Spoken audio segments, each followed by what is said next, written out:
So I'm going to talk about MESH.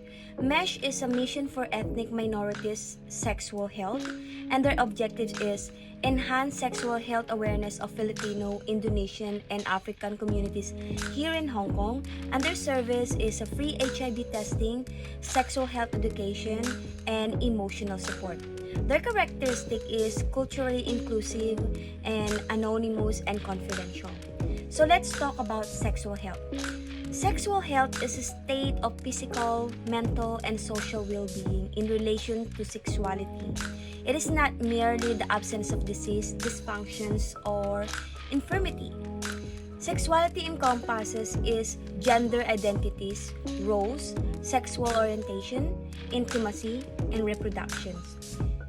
Expressing your thoughts, desires, attitudes, beliefs, and behaviors and relationships. So this is all about sexual health, and this is how we think what is sexual health is all about. It's express our thoughts, desires, attitudes, beliefs, and behaviors if it comes to relationships.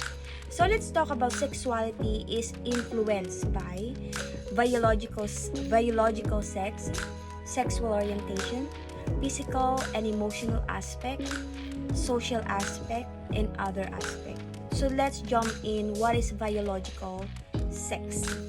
Biological sex is having a penis or vagina, beard or breast, reproductive function. This is a very common things about human being of how we identify our sexual identity. So it's all about biological sex. And next is sexual orientations.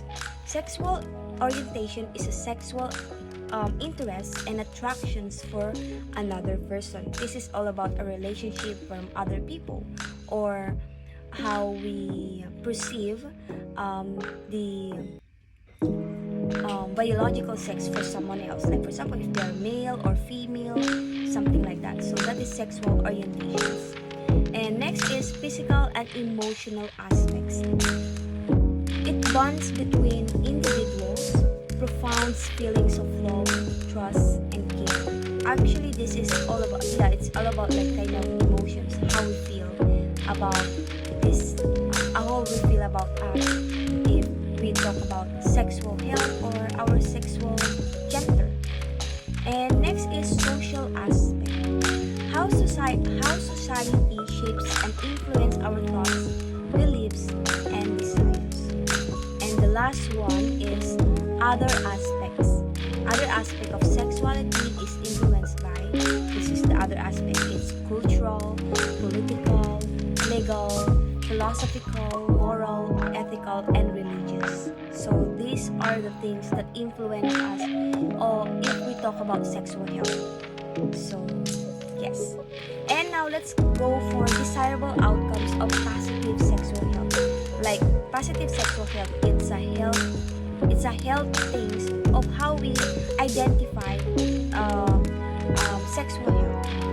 So a positive and respectful approach to sexuality and sexual relationship, pleasurable and safe sexual experience, and free of coercions, discriminations, and violence, and sexuality free for sexually transmitted infection or STIs, and unsafe and unwanted pregnancies. So if we're talking about sex, like for example, we are talking about sex with our partners or with our husband, ganon. So somehow we always need to think about ourselves also and their feelings and your feelings or your emotions. So if we talk about positive sexual health, dapat both partner or both of you feel happy to do it. Like for example, hindi walang sapilitan, or dapat if, like for example, if you don't feel like you want to do it, maybe you can express your feelings with your partner or with your husband. And of course, if we talk about sex, or if you're having sex, you must feel it like you enjoy it, pleasurable and safe. So somehow may mga nakakausap din ako ng mga iba't ibang tao how they express their emotions if we're talking about sexual health or sex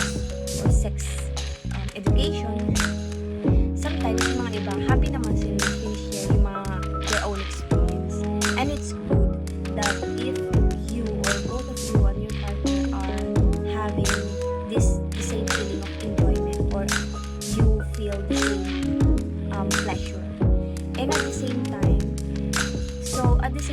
once you have sex with your partner, you must learn to be aware, or at the same time practice healthy positive sexual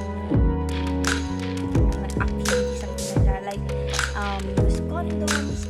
But like if we're talking about condoms, kunwari meron tayong partner and ayaw nila mag-condoms, sometimes they feel like we are judging them that they have multiple partner from the outside. But then sometimes may mga reason din tayo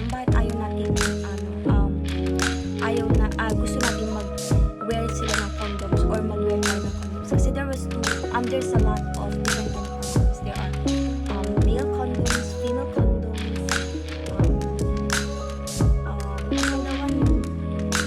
oral condom, and yeah, there's a lot of different kind of condoms na magamit for safe sex.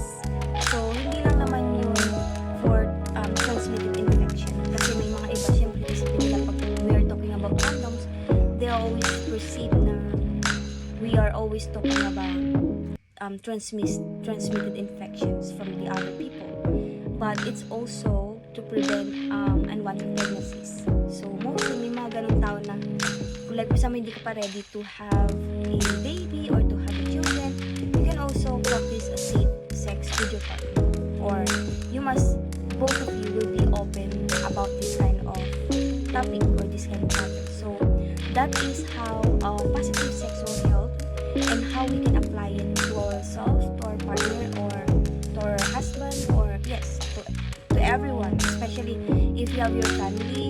Pwede mo siyang i-discuss kanila what is sexual health, or if you have some children na medyo teenager na, you can also share about them what is the importance about sexual health. And next is HIV. Let's go about HIV. What is HIV? HIV is a human immune deficiency virus. Human immune deficiency virus. Sana na-pronounce ko siya na maayos. So, yun siya. HIV is a virus which, when enters the body, attacks and destroys the CD4 cells. CD4 cells is our immune system. CD4 cells are the disease-fighting cells of the human body. As a result, immune system weakens and body becomes prone to opportunistic infections such as tuberculosis, different kind of problem inside our body, like lung cancer, or marami mga yung we think it's just only kind of flu, but sometimes it also connected of how our immune system are getting weaker. So that's why. But it doesn't mean na pag may flu ka, you have HIV. Of course, you have to do testing first before you find out, or before you knew if you are infected or not. So yun. So if you know someone's na may flu or something like that, it doesn't mean na meron silang HIV. So you have to be careful with that. And alright, the onset of this opportunistic infection is the beginning of what we call AIDS. So if you are not aware that you have HIV, or if you know someone that they are not aware about HIV, and then madidevelop siya na magiging AIDS, which is one of the things na sometimes no, it's not sometimes, sorry.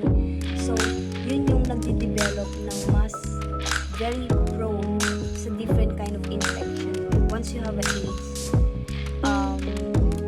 mahirap na siyang, although yung HIV, wala pang really na gamot na makapag-heal doon once you get infected.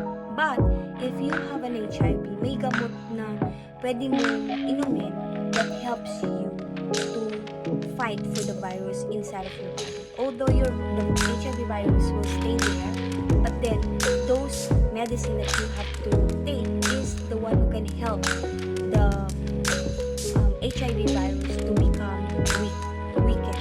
So that it means na you can still live like a normal human being, but then have to continue your medication. So, yun yung ano. But if we talk about AIDS, these are the people na most likely sila yung nag-i-stay sa hospital because they have a lot of complication, mga iba't ibang sakit na ano nila, and then kailangan mag-stay sa hospital. So that's why if we talk about HIV and AIDS, they're very different because HIV is human immune deficiency virus and AIDS is acquired immune deficiency virus. So I have a picture here, if you see it, right there, and ito yung AIDS equals to HIV. So AIDS equals to HIV is opportunistic infections like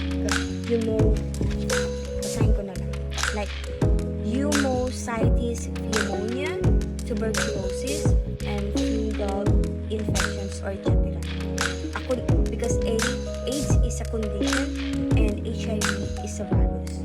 That's the difference. Kasi yung AIDS is the condition of our body. Like for example, if we're having those complications, so most likely those are the people who have AIDS, which is mostly of them are nag-stay na sila sa hospital or yung parang nakarating na sila sa mostly sa mga may AIDS is sila yung sobrang weak na immune system nila, which means sometimes they are nagre-rely na lang sila sa gamot dahil marami na silang komplikasyon sa katawan nila. But HIV is a virus, which means every one of us have a virus inside our body, which means na there are bad virus, there are good virus, but HIV is kind of the virus that will affect our immune system. So yun. So once na nag-antay, kunwari, those people who are positive in HIV, once they take medications or they start to take medicine, that helps the HIV virus to become weakened. So as we are healthy people, so our immune system or yung CD4 natin is mataas siya na pwedeng siyang mag-fight dun sa mga bad viruses like flu. So that is the difference between the healthy people, or let's say negative people, and the positive people, positive in HIV. So AIDS is defining illness. So yun siya. AIDS is defining illness, which means you will develop different kind of illnesses once you get AIDS, which is nag-start din siya when someone says HIV positive. So let's talk about growth of HIV infection. I think everyone knows about this, but then let's talk about it. So growth of HIV infections, sex without condoms. Second is contamination, blood transfusion, and next is pass from mother to baby, which is when a mother are pregnant or positive, or if the positive mom is pregnant, she can transmit it or she can pass it to the baby. But of course, she still have a virus, pero mas i-infect niya yung baby niya, especially if you get birth normal. So yun yung mga mostly ganun yung nagiging case. And pag lumabas si baby, minsan they look normal, and then suddenly maraming komplikasyon na mangyayari sa baby, which is because you are sometimes some mommy are infected na hindi sila aware. Next is injecting equipment. These are those people na sometimes I think yung mga nagdo-drugs, kasi diba yung iba gumagamit sila na injectable to the drugs inside the body. Yun. Di kaya yung iba naman is like, I don't know, kasi ngayon maraming mga gumagamit ng mga injectable things para pampaputi or mga iba-ibang klase ng injectable equipment na ginagamit nila sa body nila. But you have to be careful na yung needle na ginagamit nila is always new and sa, like for example, the clinic is, they're all sterilized. So, kasi mostly, like for example, yung isang tao is infected with HIV and then ginamit nila yung the same needle dun sa negative na patient, there will be may chance na ma-infect din yung negative person. So, that's why sharing injecting equipment is one of the highest risk of HIV infection. So, HIV can be transmitted by blood, breast milk, yes, semen from the men, and vaginal fluid. So that's why if we're talking about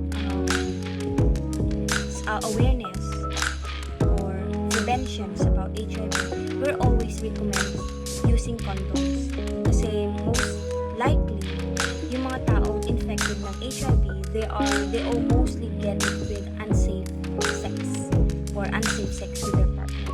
Those people na they're having sex without condoms and hindi sila aware na yung partner nila is may mga ibang partner na ganito din, or di kaya or both of them is not aware na, alam mo yun, we don't need to judge other people na ganun sila, but paano ba siya explain? But having using condoms, it's much more safer to prevent infections for both partner or both person. Okay? So yun yung pinakaano ng using condom. At the same time, pwede nyo rin siyang gamitin to prevent unwanted pregnancies. So marami siyang maitutulong once you use condoms. That's why we always share everyone what is the importance to have a condom. Kaya yung mga yung mga binibigay namin mga ganito from Mesh, we have the condoms all the time para hindi dahil sa gusto namin kayong gumamit ng ganito, but it's all about helping other people na ma-practice yung safe sex with their partner. So that's why. And another thing is, which is maraming nagsasabi sometimes when I ask other people from the outside, what do you think, or what is your perception, or what is your thinking about HIV transmitted? How HIV transmit to other people? So may mga nagsasabi there because of saliva. So like for example, yung may kilala ka na positive and then uminom siya sa isang baso tapos ininuman mo rin yung same cup na ininuman niya, it means na ma-infect ka. But no, saliva, sweat, urine, or yung ihi, they do not transmit HIV. Okay, so I hope na naintindihan niyo siya, and kasi maraming ganung tao na natatakot sila na sa saliva, or another thing is yung sa kagat ng mosquito. Kasi sabi na yung kagat ng mosquito, tapos pumunta siya dun sa kabilang person na hindi naman positive, tapos kinagat ng mosquito, that means ma-infect na dahil because of mosquito. But it's a big no. And also another thing is yung kunwari nagpapalinis ka ng kuko from different kind of parlor or mga ano. For me, my opinion about that, kasi maraming nagsasabi na dahil doon kaya maraming infected na tao, it's a big no also. Kasi before kang magpalinis or syempre chinecheck niyo muna yung tao kung maayos ba yung hygiene niya, or yung mga tools niya is sterilized, or malinis ba, or if that person na naglilinis ng kuko is may mga cuts at hindi niya nalagyan ng band-aid, you have to be aware with that. Huwag tayo kagad mag-judge ng tao na sila yung nagkakalat ng virus kasi ganito yung trabaho nila. Like, example, yung mga nagtatattoo. Although yes, they use needles, but you must be careful first, or you must be aware first dun sa lugar, or dun sa tao, or dun sa hygiene ng facilities kung malinis pa. Kasi sometimes when we are talking about people na ganun yung mga trabaho, may mga tao na gine-generalize na lahat na ganun, kaya maraming infected na. But it's a big no. Kasi ang pinaka-high risk ng HIV infection is sex without condoms, or unsafe sex, or contamination, blood transfusion. Kasi may mga iba rin naman na nagtagpa-transfer ka ng blood, like for example, you get it blood bank, and then hindi ka aware na yung blood na yun na nasa blood bank is if may ganun nangyari, I think it was in Singapore, and suddenly may isang patient na nangangailangan ng dugo, and then they used the blood from the blood bank somewhere in the hospital there. Hindi ko alam kung ano pangalan ng hospital. And then they didn't know na yung blood na yun is HIV positive siya, or positive yung blood, and then it's transmit dun sa blood ng patient, and then she find out na she get positive. So that's the thing. So you must be aware always sa mga ganitong bagay. But I think ngayon, ano na sila, chinecheck na nila yung tao before silang kumukuha ng blood from other people. Kasi diba may mga nagdodonate ng blood. So before ka mag-donate ng blood, chinecheck na nila kung HIV positive ka, parang gano'n. So may mga test na silang ginagawa. I think before wala pang gano'n, that's why. Kasi matagal na yun, I think it's like 90s or 90s, mga gano'n, 90s or 80s, parang gano'n. So, yun yung kwento. Diba nagkwento na ako? So, yeah.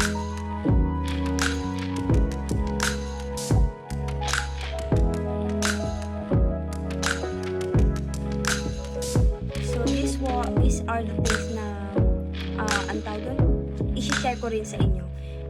HIV transmission risk is high when there is a direct contact between bodily fluids and wounds or mucous membrane, which is open wound or fresh wound which is still bleeding. Mucous membrane, skin is 1 cell thick, or the tip of the penis, inner wall of the vagina. So that is some of the things na nagiging way ng HIV virus. So you must be careful with those things. Open wound, tip of the penis, something like that. Kasi may mga tao na if they do different kind of sex position, diba? May mga ganun, mga nag-blowjob. So yeah, you have to be careful to do that. Kasi meron naman mga oral condoms na pwede mong gamitin if you do that kind of activity during sex with your partner. So maraming mga pwedeng gawin to prevent it. So yeah, the inner wall of vagina, like which is inside of our vagina, ganun. So without treatment, about half of the infected people will progress to AIDS in 10 years time. So those people na HIV positive, once na hindi sila aware or never silang nagpa-test, to find out what is their health status, it will develop to become AIDS in 10 years. So may mga HIV people or HIV positive people na they're living just a normal life and they are not aware that they have this virus inside of their body, and then suddenly magkakaroon sila ng sakit, or biglang babagsak yung katawan nila, or yun nga, yung immune system nila babagsak. So, minsan yung mga tao na hindi sila aware na meron na silang virus sa katawan nila, and then most people, they only find it out lately, which is nagkakaroon ng maraming komplikasyon at it become worse, then magiging AIDS siya. So that's why. So this is the questions. Are women at higher risk for HIV transmission? So tayong mga babae, we are the one of higher risk of HIV transmission? The answer is yes. Kasi may maraming nagsasabi na yung mga bakla lang, yung mga lalaki na nakikipagsiksik kapwa nila lalaki, sila yung may higher risk of HIV infection. But unfortunately, to say to all of you, one of the higher risk people are women. Yes. Because woman's reproductive region has much larger surface area, semens carry more HIV than vaginal fluids and can stay in vagina for hours, more exposure time. Delicate women's reproductive area is vulnerable to many cuts, abrasions, and wounds. women with low estrogen have thinner vaginal walls or postmenopausal women. So these are the things kung bakit why woman is high risk for HIV transmission since yung vagina natin may manipis dun na skin. So sometimes siguro sobrang happy nyo na nagsisex ng partner nyo. Sometimes nagkakaroon din ng cuts or nagkakaroon ng scratch or cuts, ganun. And if you don't have any protection and then your partner he don't have also protection, and then unfortunately yung partner mo or the partner of the woman, yung lalaki, is you are not aware that he is infected, that is most likely will be the reason to get infected. Kasi as a woman, yung vagina natin is very thin. So, very prone siya for some cuts, ganun. And especially yung mga those menopausal period, nasa menopausal period, mas lalong numinipis yung wall ng vagina natin. So, that's why. Like, women with low estrogen have thinner vagina walls, and those are like post-menopausal women. Then, these are the things about good vaginal health. If there are symptoms of yeast infections or STI, itchiness, smells, or rash, get tested and so if you feel there's something on your vagina, but somehow may mga ganito rin na it's normal din siya. Hindi lahat ng ganitong is may STI na. Kasi minsan naano rin yan sa panahon or sa weather, ganon, or yung sinusuot mo undies. Kasi I recommend every woman use cotton undies. Kasi yung iba, pag gumagamit ka lagi ng plastic or elastic, hindi siya nakakahinga yung vagina natin. Diba? Pag hindi siya nakakahinga, parang yung pawis, pinagpapawisan, syempre yun yung nagiging cause ng irritation. So, once you feel irritated, your vagina get irritated, nandun yung itchiness, may isa nagkakaroon ng rashes, ganun. Then, yung sinusuot na undies or your underwear, that's the reason. And then, avoid using mixtures to clean the vagina, like vinegar or baking soda. Dries the vagina and kills protective bacteria. So, mostly, meron akong kilala na I think she is so worried na yung private part niya is she feels like it's not smelling good. So, sometimes she makes some kind of parang vinegar or baking soda or yung mga nakapapanood niya lang sa mga video from the internet. But sometimes yung mga ginagamit na yung akala mo na mapapatay dun sa bacteria is pinapatay niya na rin yung good bacteria na pwedeng lumaban dun sa bad bacteria na nasa natin. Kasi inside of our body there are two bacteria, like we have this good bacteria and a bad bacteria. So yung good bacteria pwede siyang mag-fight dun sa yung good bacteria pwede siyang mag-fight dun sa bad bacteria as long as you are healthy. So I recommend or I advise everyone na much better na you have to healthy food. You have to eat healthy food and also exercise and your hygiene most especially. And then if you wear something like for example you take care of your vagina, you have to wear cotton undies or cotton panty. Ganon yun. So to make sure that you have a healthy vagina, you have to wash it with warm water instead of putting so many stuff. Pwede ka rin gumamit ng feminine wash, but don't overuse it. Kasi may mga iba, di ba nakalagay lang dun sa feminine wash, only pea size, so sobrang konti lang, ganun. But some people, they use a God, parang sinashampoo na nila yung vagina nila. Ganon sila. So, sinashampoo nila, dami-dami. But sometimes, if you put a lot of thing to wash your vagina, it makes your vagina dry and it will be prone to some bacteria. You know, like, kasi, yeah, some bacteria na instead na mas malinis siya, so sobrang dry niya, mawawala na yung yung good bacteria na pwedeng umano dun sa bad bacteria na papasok, ganun. Pero hindi naman pumapasok siguro. Ganun.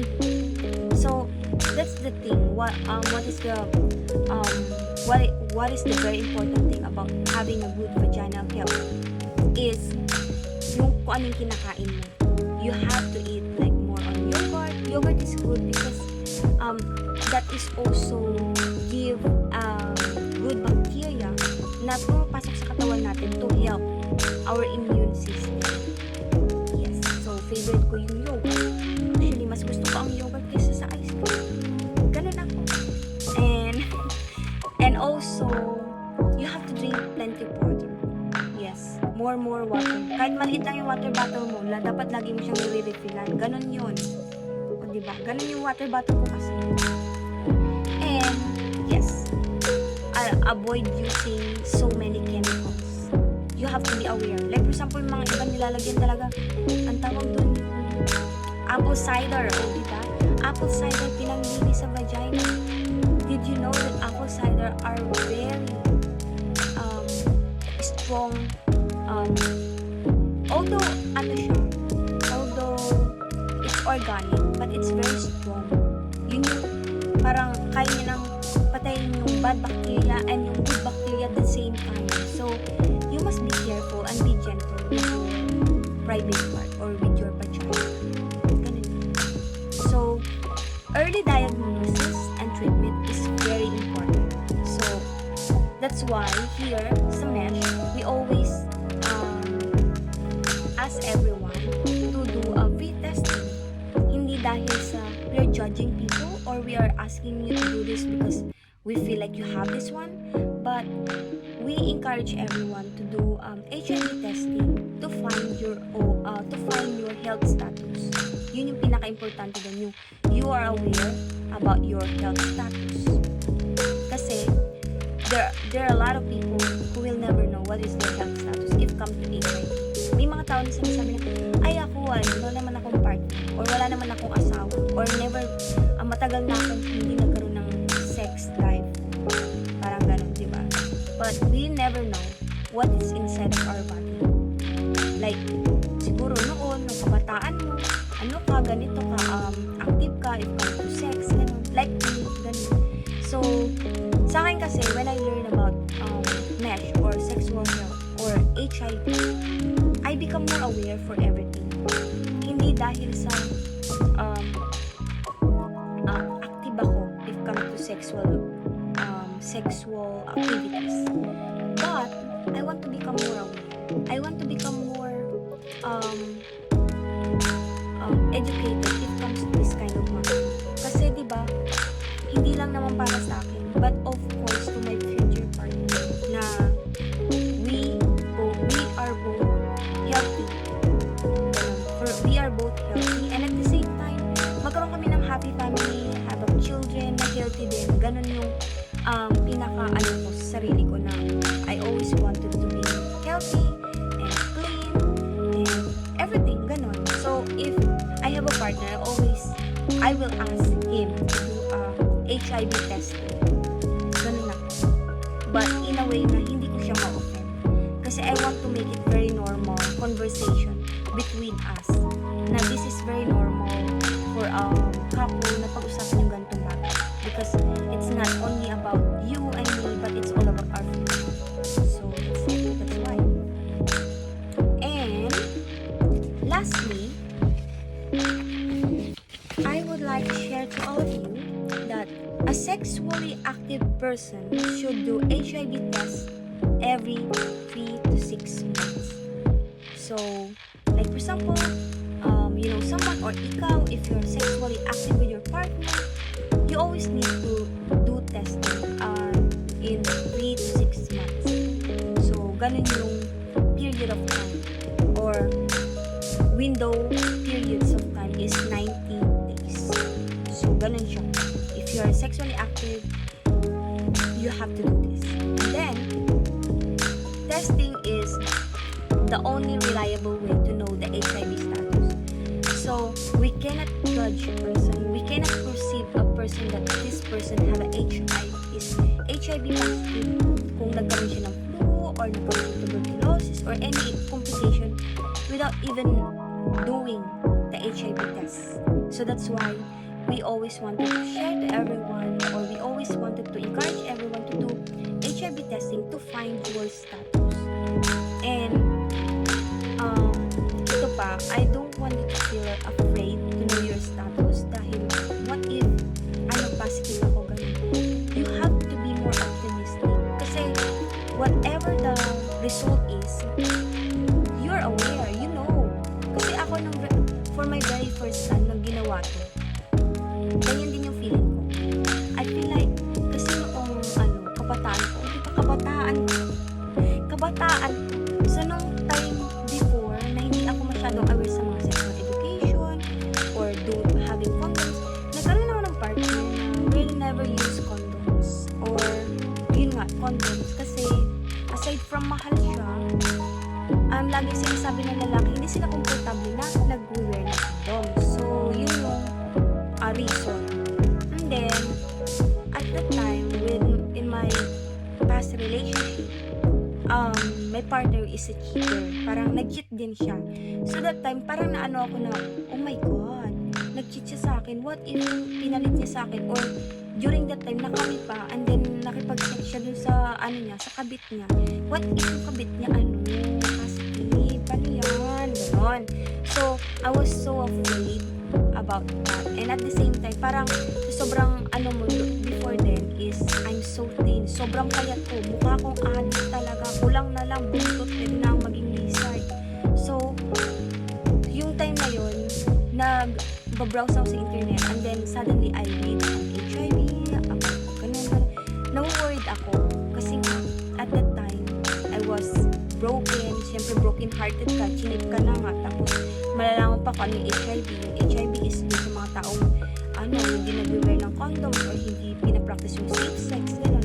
So, for me, parang na-worried ako noon. And then, when I do for the very first time yung HIV testing, sabi ko sa isip ko, whatever the result is, negative or positive, I will accept it. At least, I am aware about my health status. So, luckily, nung ako for the very first time, nung mag-HIV testing ako, positive. Negative naman siya. And everything is clean and I'm healthy.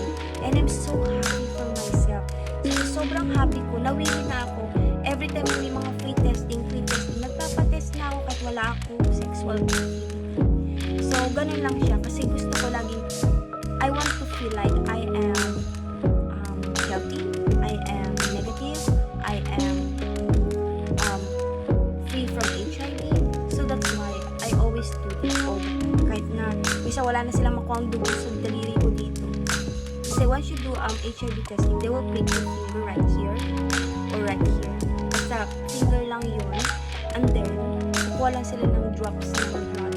And then they will just only put it in a paper to find that if you are HIV positive and if you have syphilis. Syphilis is it's a kind of STI din siya. So, ganun lang siya, very easy, and then malalaman mo rin yung result in 24 hours. I-message ka nila. And then once you do testing, it's very confidential. Hindi malalaman ng ibang tao or hindi nila i-ano yung information for other people. So it means ikaw lang at yung nag-test sa'yo yung may alam ng information. So that's the thing. So even your friend never know about it. Except kung sasabihin mo sa kanila. Ganun. Like me, kasi no very first time ko na, eto pa guys, sasabihin ko sa inyo. When the very first time na nag-test ako, sinabi ko yun sa friend ko, alam mo, nag-test ako ng yung HIV, ganyan. And then, negative ako. Ikaw din, I try to encourage them. And then, suddenly, nung sinay ko yun, nalaman ko na lang yung kaibigan ko pinag-share nun is, gumawa na siya ng chika minute sa akin. Hala, si Alvin nagpatis siya ng HIV. Kasi siguro yung niya, ganyan. So, ganun yung naging nun. So, which is, for me, I feel disappointed. I feel upset. But at the same time, sabi ko, okay lang. Kasi, ganun yung perception nito. And hindi ko kayang baguhin. Hindi ko kayang i-change yung mindset nila kung ganun sila mag-isip. But for me, I'm happy because I am healthy. I am negative and everything is fine. So, nag-focus lang ako dun sa, sa sarili ko. But, I'm happy naman na share ko sa kanila at in-encourage ko sila. Yun nga lang, got judged. But anyway, never mind. The most important thing is, you know your worth, you know your value, and you know your health status. And then, next is, testing is the only reliable way to know the HIV status. That's why I always encourage everyone. And the important reminders about here is, use condom correctly. Okay? Use condom correctly. So I have condoms right here. This is a female condom. Ayan, this is a female condom. And then this is how they do it. Hindi ko siya magagawa kasi so once you get female condom, nandiyan yung way kung paano siya isuot. Okay? Kung paano siya isuot. And then, why we have female condom? Kasi minsan, kung may partner tayo or may mga asawa tayo, minsan may mga lalaki, ang arte, ayaw nila mag-condom. Feeling nila hindi nakatali or nakadamit daw yung katutoy nila. So, ang gawin mo, ikaw na lang yung mag-condom as a female para ma-protect mo yung sarili mo, especially kung ayaw pa magkaroon ng anak or ayaw kasi nga diba, parang din naman sa future natin at sa magiging mga magiging anak din natin. So, you have to take care of yourself. If you're not prepared, if you're not prepared yet to have a baby, you have to protect yourself. So, this is a female condom. So, next time siguro, pag nag-outreach kami, minsan nagbibigay din kami ng female condom. So, this is how it looks like. Siya. So, before you open the condom, this is a very important reminder. Okay? Lagi niyong i-check yung expiry date. So, yung expiry date nito is March 2026 pa. So, pwede ko pa siyang gamitin. Hindi pa ako late. Pwede pa ako magkaroon ng jowa. So, March 2026 pa siya. So, that is the very important. And then, once you tear it up, you have to roll it here para pag binuksan mo yung condom, dapat hindi siya ma-scratch yung condom sa loob. Kasi once na napunit or hindi mo na siya magagamit. So, you have to be careful. Same with male condom. This is a male condom. I think this is very common for everyone na nakakita na kayo ng condom. So, this is a male condom and same din siya. Dapat i-check nyo rin yung expiry date. This one is on October 2024. So, next year na siya. Kinakailangan na siya magamit as long as possible. Yan. So, ganyan siya. And then, pag ititin mo rin siya, you have to move a little bit like here para hindi ma-tear yung ring or yung condom. So, you just take it out. So, you have condoms. These are two condoms. Male and female condoms. Meron din mga oral condoms or different kind of condoms. Pwede nyo siyang i-search sa Google, different kind of condoms, and makikita nyo na lahat doon yung mga condoms.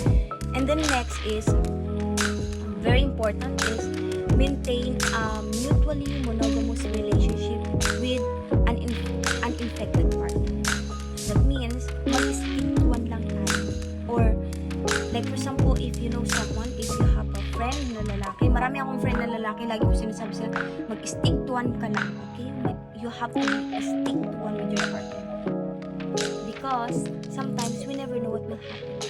You will risk your health, right? And you will also risk the health of your future partner. Always remember that. Then, next is, avoid blood or body fluid contacts. Yeah, body fluids is when you're having sex, ganun, you have to wear condoms. Yung avoid blood, which is with the syringe, yung needle, yun yung mga blood transfusion. regular testing. So if you are active, if it comes to sex, you have to do a regular testing. Okay, kahit na let's example na yung kayo lang ng partner mo, pwedeng kayong dalawa ng partner mo is sana maging regular, kayo ng regular testing. 3 to 6 months, pwede kang magpa-test. And it's all for free naman siya. So, why not, right? So, I think it's the best things for you and your partner. Or if you have any friends, you can encourage them to do this. And then, practice safer sex. Okay? So, practice safer sex. Kahit anong position niyo, kahit anong gawin nyo, kahit magtumbling-tumbling kayo sa kama or sa sofa or kahit saan banda, kahit sa gilid-gilid ng bahay, whatever you do in your life, you have to practice safer sex. So, like, wearing condoms, or, wear condoms, and always be aware with your partner. Dapat, stick to one. Always remember these important reminders. This might help you and your partner to have a good and practical relationship, and at the same time, happy life and healthy life. So that's all for my sharing. I mean, that's all for my sharing about mesh. And I hope every one of you enjoy this video, and maybe next time I will make some video then about what is different kind of